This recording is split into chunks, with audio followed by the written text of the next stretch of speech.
All right, Rebecca, we are now streaming live on Facebook. Thank you so much for joining me today. To everyone who's watching this, this is Rebecca Wilson.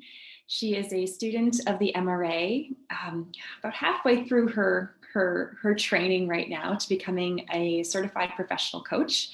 Rebecca, welcome. Thank you. Thanks for inviting me. Yeah, it's great to have you here. Rebecca, I would love to hear about your story, about what led you to coaching and what you've had quite a fascinating journey in the different hats you've worn. And I would love for you to share what led you here. So I've worked in the corporate world for a number of years now, and in various management positions have always considered myself to be playing a coaching role. And I've always had a bit of a curiosity and interest in honing my coaching skills. And through learning more about what coaching really is, I came to learn that what I was referring to as coaching was really more of mentorship and advice giving. So I decided probably over a year ago that I wanted to pursue a professional coaching designation and to begin to pivot my career to really start to focus on that part of my role that's always lit me up. And started looking for different ICF certified programs. For me, it was important to find a program that was certified. And then I very fatefully came across the MRA, which is funny because you and I are located in the same city. So yeah. But it was truly, I was looking for any program in the world that aligned and felt right. And yeah, through the ICF website, came across this lovely program. So that's why I'm here. I always love hearing how we find each other, because it feels divine. Like it feels just this like divinely led magnetism towards each other. Totally. Rebecca, so you've worked in the corporate world. You have experienced the high achieving, high pressure, all the things. And that's been a big part of your journey into wellness and emotional wellness and physical wellness. Can you share a little bit about that? Yeah. So I can't really pinpoint a time in my life where I started to notice this, but sometime in my late 20s, early 30s, I had been really, I would say, like a heads down, career focused individual, and sort of achieving for really no other reason that I knew of, except that I liked achieving things and I liked the feeling of, getting new achievements and accolades under my belt. And I had some big life-changing experiences during that point of time, and started really having this yearning for getting a better understanding of what do I want in life? What do I actually want? Not what does the world want of me? So started to do some more soul searching. And I think that question was always there for me, but it started to become really, really loud at a certain point. And then I met my now husband, and together we took 4 months off work and went and traveled the world. And while we were traveling, I still remember it so clearly. I had started practicing yoga a little bit. And we were in a pool in like Cambodia or something. And I said, I think I want to become a yoga teacher. And he was, it's like, I wanted to tell him, I was so nervous to tell him, I think I want to be a yoga teacher. And then he was like, sure, like, of course, why not? Go do it. So I signed up for a yoga teacher training. And since then, I've been continuously sort of on this journey of embedding more wellness and spirituality and really like the search for greater purpose and meaning in my life. But I've continued to be in the environment of high achievement and to still have that that draw towards high achievement.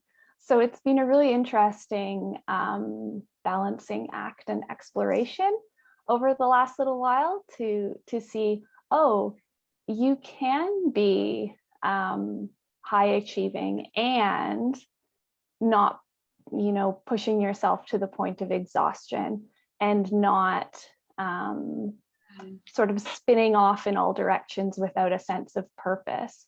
It's possible, and I feel necessary to really succeed in life while also having that very deep sense of purpose and meaning and balance and intentionality around what it is you're striving for, rather than that blind striving.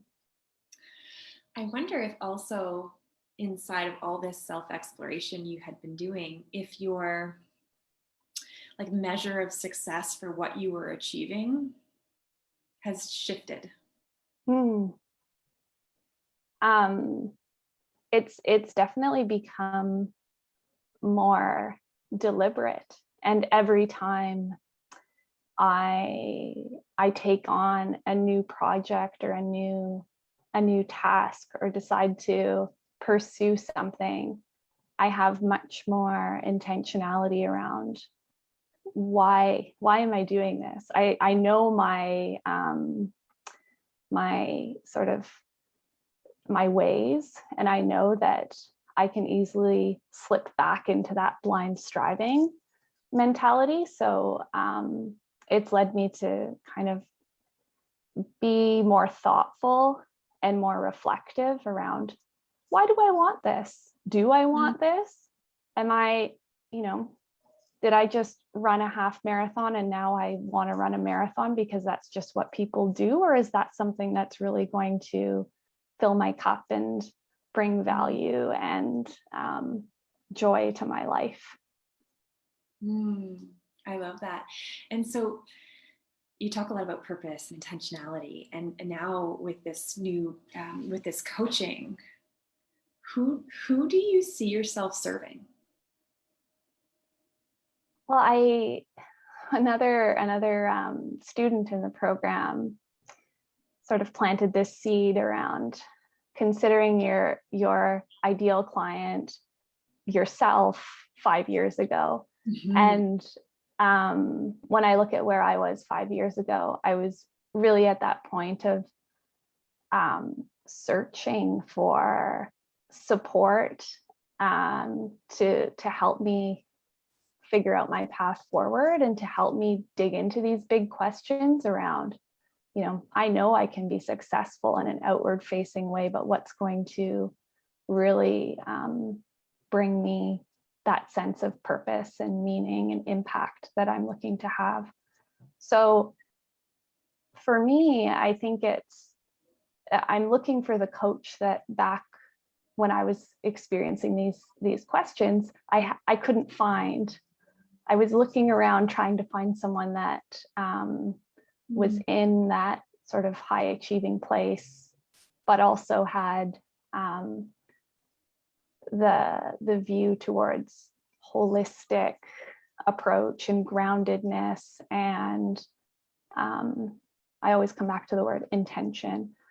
So yeah, I think it's that person who's had success, they've tasted success, but they're feeling like there's something deeper, there's something more that they want to explore, and they want to get really thoughtful about how they're using their amazing talents to impact the world. And just, I have told you this before, Rebecca, your presence is so grounding and so calming. And to the point where when you shared your high achieving, past life with me, I was like, really? Because I see Rebecca's always been like this, right? You are such a grounding presence. And I can see you helping so many people who are right at that precipice of there has got to be something more than this. Hmm. Yeah. Thank you. So, Rebecca, if people who are watching this, want to reach out to you or learn more, just chat with you to see if they're at the right stage of how could they reach out to you? How could they contact you? If they are someone who's on LinkedIn, you can find me there, Rebecca Wilson.